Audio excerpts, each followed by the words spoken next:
Hello and welcome to a New Mexico greenhouse. Yes. A lot of people when they're moving out here start asking us questions about how it is to grow things because it's really, deserty out here and very dry. And the dryness is a disadvantage, but the huge advantage is it's November and we're walking in and taking a tour of Miss Deborah's greenhouse to see what she has growing. Right now it feels like it's 80 degrees outside, and at night we're not hitting really anything less than 45 right now, 50. Yeah. So 45. when you have a greenhouse like this in an area like this, you can really grow all year round. So let's take a look at Deborah's greenhouse. Okay, so this is our first year for our greenhouse. It took my husband a while to get it put together, and so this year has been kind of an experiment. We moved here from California, where things grow, well, you don't even have to try, and things grow. It's a lot more work out here than it was in California. But this is our greenhouse. This is the first year that we had anything grown in it. And my husband put a swamp cooler attached to the greenhouse because it gets too hot in here. And I bet. The swamp cooler helps cool it down. Oh, because you don't have any ventilation. Like you can't just open a whole wall of windows or something. Well, we do have up on the top. When it gets hot out here in the high desert, that's not enough. No. So this is smart. He actually put a swamp cooler. That's a small swamp cooler right there. So interesting. Very nice. And he brought water out here because I told him I didn't want to have from in the house because Gotcha. that's more work than it's worth. So we have a faucet, and the ceiling is all like corrugated. Yeah, the plastic. The clear plastic. Yeah, We had to put we had to cover up part of it just to block out some of the sun. This is west. This direction is west. Gardening in New Mexico means you really need to know your directions in terms of north, south, and east and west, because that west-facing sun, when it's coming in at the end of the day, that's the sun that will finish cooking all your plants. Okay? Yes. It will cook them, it will dry them out, and it will kill them.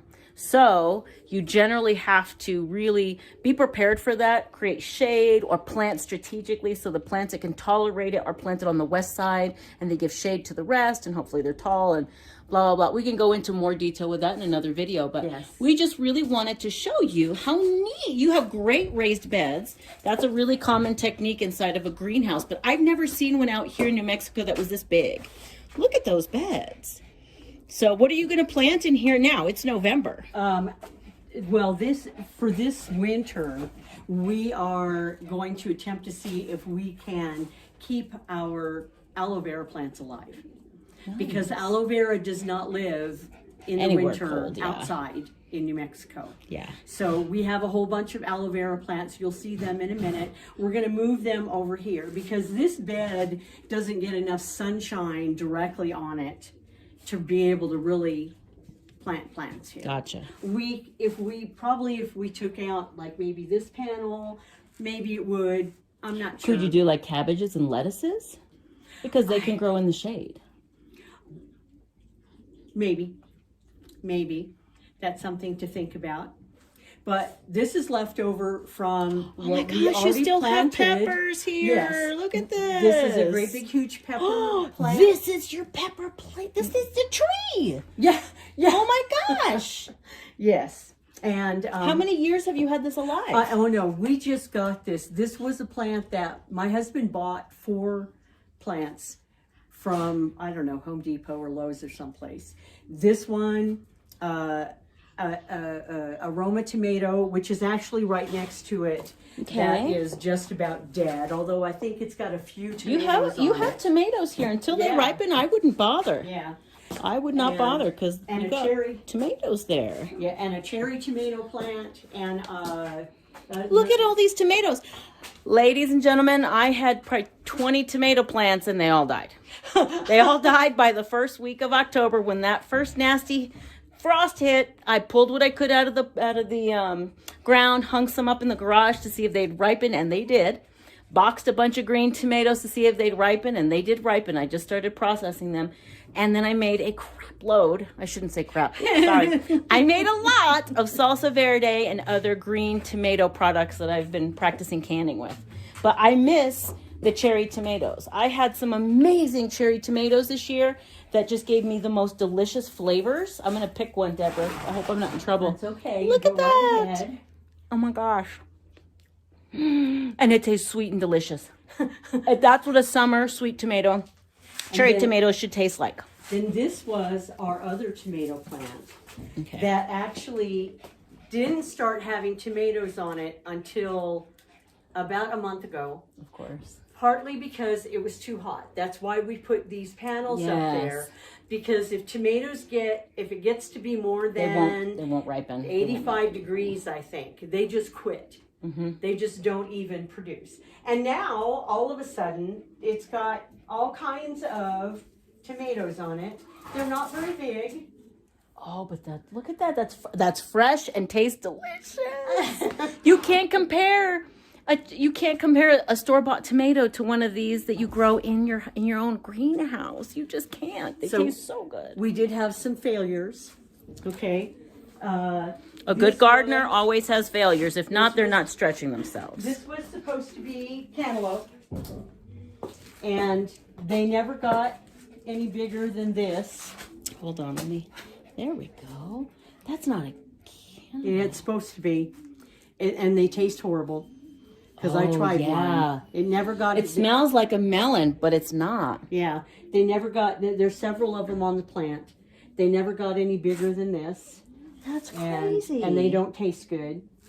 Our other failure, and we have one that got in between the screen and the metal. I've had that happen where they wedge themselves over there.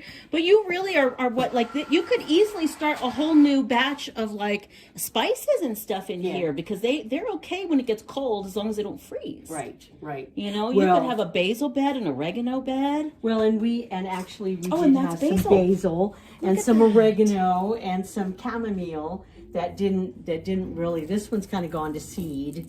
Can I want some basil seeds. Sure.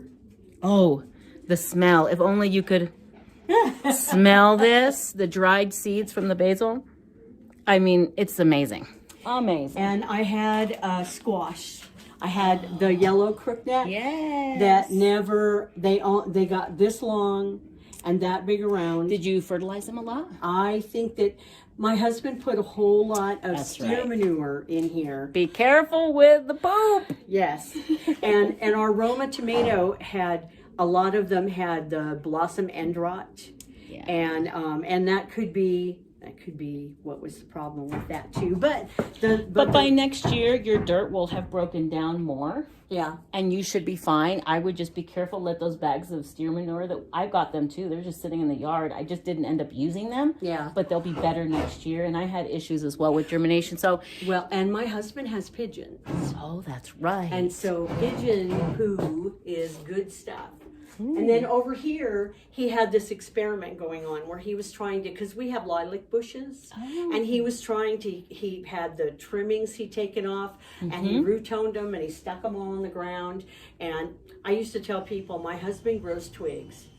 Because I'd come home and there'd be all kinds of pots with little sticks stuck in them. That was his experiment. They never came to any kind of fruition. But look at all that mint. And yes, and it was much bigger. All that mint. That makes for some wonderful tea. If you ever have this stuff that mint in your yard, this is called purslane. And it is edible. Mm-hmm. And it doesn't really taste like a whole lot of anything. And I heard it's healthy. It has a lot of vitamin C and vitamin A. Yes. And this is kind of like a desert survival crop. And you can pickle it. Really? Which I'm going to try next year. Let's take a look at it. So it looks like a desert type of plant because it's that kind of, the leaves are really thick. Yeah, it's kind of... there's a word for that. So it's not deciduous. There's a word. It's like the aloe vera leaves, you know, they're kind succulent. of They're like succulents. That's it. That's right. And speaking of which... Well, Deborah, this is an amazing garden, and This is a great space. And there's all the aloe vera. Yes, and we're gonna leave them in here. We're gonna move them over into that empty bed over there Oh yeah. and see if we can. Are they doing okay? Because they're kind of yellow down here. I'm sorry. Are they doing okay? Because they're kind of yellow down here. Yeah, they're a little. I think they're a little sunburned. Really? I thought they could handle the sun. I didn't know that. Well, they can to a certain degree, but when they get sunburned, then they start turning kind of red. Just so you can get an idea, this is tomatoes, ladies and gentlemen. It is the first week of November. That is 2 tomato And this plants. is 2 tomato plants. I've never seen anything like it. If it were me, I'd be out here picking red cherry tomatoes every day to put in my salad. And I probably would have pickled a couple of jars already. And we're going to get a heater. Oh, yes, the heater in the winter Yes. will be important. Yes. And you're not going to need to use it much. It's what, like a week maybe that we get that kind of cold that you'd really need to run a heater at in now? nighttime. It's at nighttime Yeah. that it gets really cold. So we've got an extra special treat. Out here in New Mexico, you can sometimes get out into the middle of, I don't want to say the middle of nowhere, but if you end up getting one of these types of a whole acre, okay, on the outskirts of the city limits, that you can do so much. You can do whatever you want. And that's why people come here, because they can start laying out, you know, greenhouses. They can start laying out all kinds of different structures for animals and pets if they have enough land. And land out here is not terribly expensive. So her husband actually happens to have some pigeons. So we're gonna go take a look at her pigeons as well. Honey. Is it okay if we just take a peek at the coop? Yeah. Okay, because it's going on national TV. I'm just telling you now. Oh my gosh. All right, let me see if I can show you guys these pigeons. They're beautiful. I don't know if I've ever seen pigeons like this. Can you hear them humming? I mean, you've got some of the gray ones, like the regular ones you see, but these are beautiful, stunning white birds. Look at that. No, I'm good. I'm scared. I can barely handle chickens. Okay? Barely handle chickens. So there you have it. This is an option for things that you can do with land in New Mexico. Have a greenhouse, have a bird aviary, something along those lines. I can't talk today. We have look at that. My kids would be in here going nuts. Look at that. There's one in there that's like brown and green. Stunning. All right, let's get a view of let me see. I want to see your view. I want to get to the edge of the property and just get a view of where Deborah lives. Next time I clean them up and water runs down. No, you're all right. Got stuff all over. Yeah, it's locked. This is her. Okay, just to give you an idea of where Deborah lives, this is the view from her front yard. Is this typical? Are there a lot of properties like this in New Mexico? Yes, tons. So if you're interested in one or want to find out about, you know, have questions about what it's like to live out here, what it would take, cost, anything, you call me and Deborah and we'll get you that information. This is the view. All right. Say bye. Bye.